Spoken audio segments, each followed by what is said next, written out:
Now, what'd you think about Max Holloway, man? I mean, he kind of stole the show. You think? He definitely stole the show because Anthony Pettis had never been stopped before.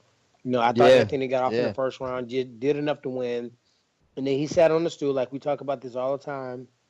Champions make adjustments during the fight.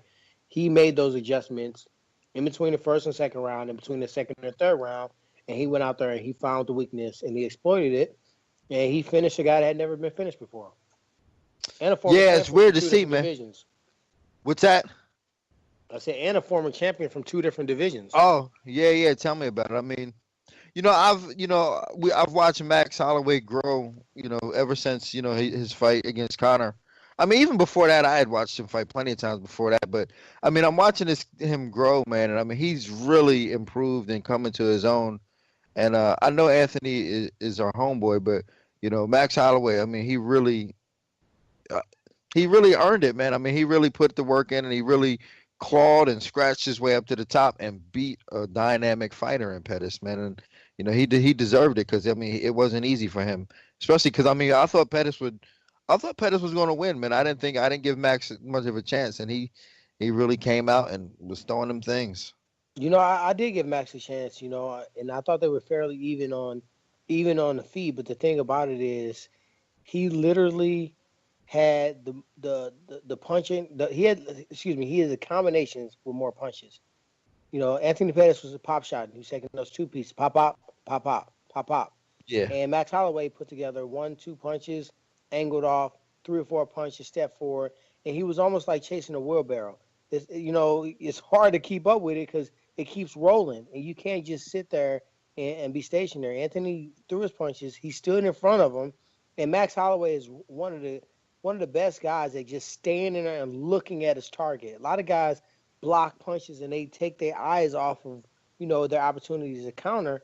He blocks a punch and he keeps looking at you, and he finds yeah, that shot and he takes that shot, and he did that almost too well in this fight. yeah. That shot that he dropped him with, I think was it the first or second round he dropped Pettis with that counter right hand. I mean, that right hand was so clean and so accurate, man. It was like boom, Yeah, and but, it but was we just know how a tough well Anthony timed is, shot. man. We've seen Yeah. RDA had a fractured orbital in that fight. We've seen the Barbosa fight. No, not Barbosa. Yeah, it was Barbosa.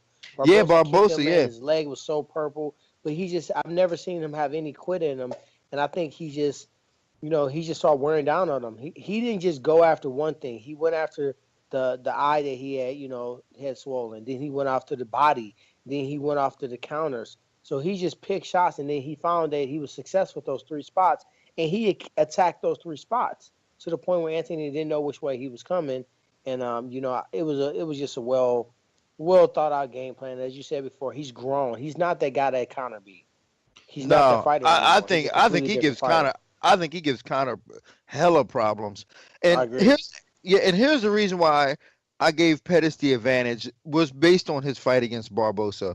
Because when you see a guy like Barbosa, I mean, he is a dynamic striker. Good hands, good movement, just powerful, powerful leg kicks. And Anthony took everything he got. He gave him, man. He lost the fight, but he still took them shots. And I figured that if he was able to take them shots, he should be able to get in on Holloway, create some scrambles, and maybe even finish him. But man, did Holloway just show tremendous improvement and mettle, man? And not for nothing, man. I'm happy to see a guy from Hawaii, from a small town, from a small place, just really do good for his people. And I mean, I think he talked about that. I mean, it's kind of empowering to see a guy do that.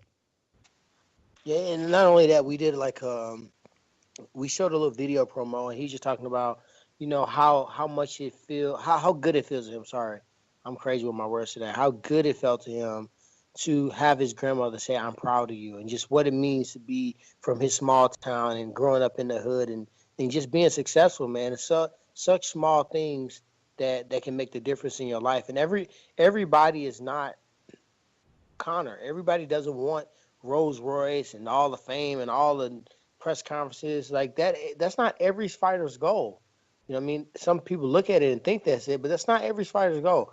His goal is to go out there, be the best in the world, and his route, all those victories he's had in a row, 9 in a row.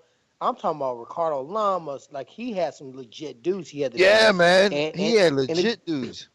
yeah, and a lot of people was like, you know what? I just want the fastest way to the top. I want to take the least amount of fights. He's okay with saying, you know what? I'll fight Anthony. I'll fight somebody else. Whenever whenever Jose Waldo want to come, where's Waldo? I'll take that fight. And that's a big risk when you fight in top competition.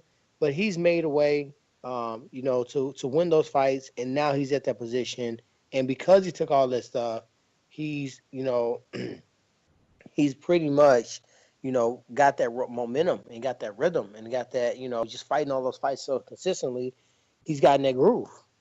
Yeah, he did do that, man. He took on all the dudes, man. Even when who did he fight? Even after Conor, like he got on a run against a lot of tough dudes after that. And I remember thinking because Conor seemed to have taken him down easy. I remember that fight, and Conor took him down twice. But then after that, Dennis Bermudez couldn't take him down, and I was like, man, this guy is gonna be tough to beat because he's getting more and more well-rounded everywhere. But yeah, man, good to see him making moves.